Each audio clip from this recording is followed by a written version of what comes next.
Let's see, where to start. I started teaching. I never imagined myself being a teacher, but I started teaching in '87 when I came to Brooklyn, and ended up teaching for nearly 25 years. But in that time, I always hated school as a kid, and I realized that being in the classroom, even as a teacher, was not going to work for me. So I had to create something else. I mean, for a long time, the idea of Bailey's was just an idea in my head.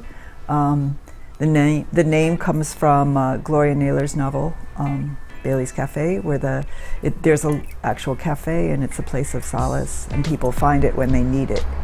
And that always stayed with me, and then just wanting to create some other kind of relationship with young people, and also feeling that intergenerational is really important. That I think one of the things that schools do a disservice to, the way that we have them in this country, is to separate the age groups. I think there's a real power in having the ages mixed up, and plus beyond just school age. So those were the seeds for Bailey's Cafe, and so we've been around now for about 17 years. I mean, because I've been working in Black communities in central Brooklyn for over 30 years. So, but it's very different to be a white face in a rapidly gentrifying, historically Black neighborhood, versus being in a school. As a white woman. So there's a really different dynamic around that. I think, it's been a gradual process. I think there are still people who see us here and they don't really know what we are or what we do. I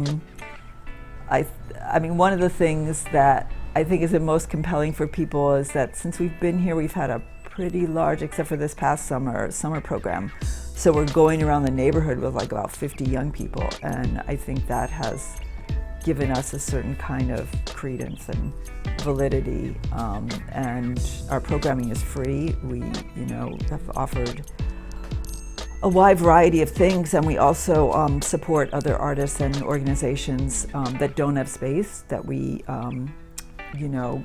manage to earn some earned income through having small rental charges to people who are aligned with our mission and want to bring resources to the community.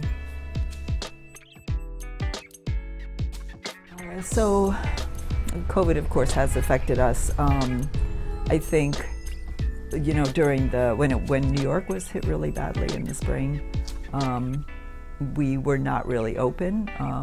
I mean, slowly, myself and some of the teaching artists that have always been here, we started coming back together in the space, but it wasn't really until probably June. And then thinking about the summer and what was going to happen, we were waiting on the governor to hear whether we would be allowed to have summer programs in day programs in the state. And when he said that could happen, we reached out to all of our parents to figure out where they were and if they were willing to, if they wanted their young person to be involved in something over the summer. And to our surprise, we had about 20 young people whose families responded, and they were happy to have something to do that would be a safe space, but also get them off of internet reality and virtual learning, which is what they'd been struggling with for the past few months. So there were real challenges, because normally our summer program evolves around a huge performance, and that we're preparing together, that the young people and the artists are co-creating. And so we had to change the focus to healing, affirmation, and transformation. And it went really well. The summer went really well. And we were hoping to continue that into the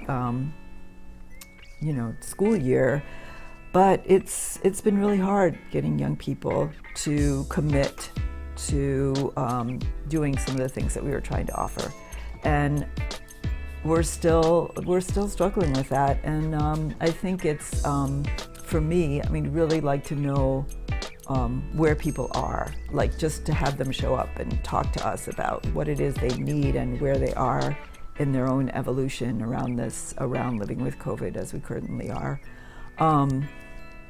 And even with older folks, that has also been an issue. We are an intergenerational organization, so there's still, and I could imagine all kinds of things around why people are not coming out. I don't think it's just fear of the virus. I think there's a certain level of complacency also that happens when you just stay at home a lot, that you almost get afraid about going out, just, how to be in the world again, and be in person with people. So I think that's also a factor in what's going on now. So we do work with a lot of like-minded individuals and organizations. I've been really trying to cultivate that more. As I mentioned earlier, really struggle with the whole nonprofit construct in this country and trying to figure out how to get out of that nonprofit industrial complex where we're just another foot on the neck of poor Black and brown people. And what I've seen is that other organizations, especially arts organizations, are trying to organize themselves in a way where their collaborative efforts are what generate the funding. They're not waiting on these foundations, where foundations are only developed to protect people's wealth, and the endowment is never going to be liberated, and you're always only going to get a fraction of what they have to give a year. So looking at those organizations as examples of how people have been doing other things to raise money, whether it's through crowdfunding or some other kind of way of pooling resources together, just seeing how can we really support each other in this quarter. And we're all looking at the same issues, the issues of health, of housing, of education, of just resources in the community, employment, how we can shape the future as opposed to being shaped by other people who are trying to shape the future. So looking and really consciously looking into those things. One of the gifts of teaching, because I taught for so long, is having a wide extended family. So for many of the young people that I had contact with, had some kind of relationship when I was a teacher, stay in touch with me and are doing amazing work. So one of them is a nurse practitioner and who has been very, very heavily involved in especially treating the homeless during COVID, and him and his colleagues have created healthcare for the people. So they've been operating in outdoor spaces, which of course they won't be able to do very much longer. So we're really honored they're going to be here starting this Saturday, actually November 14th, offering free healthcare to anyone who comes from noon to 4. And if they can't help you themselves, they will refer you to services that are, low income, low cost. So I am just, as I said, honored to be able to support them, as I feel like that having a national healthcare system is so important for us. And this just feels like really important work that needs to be here.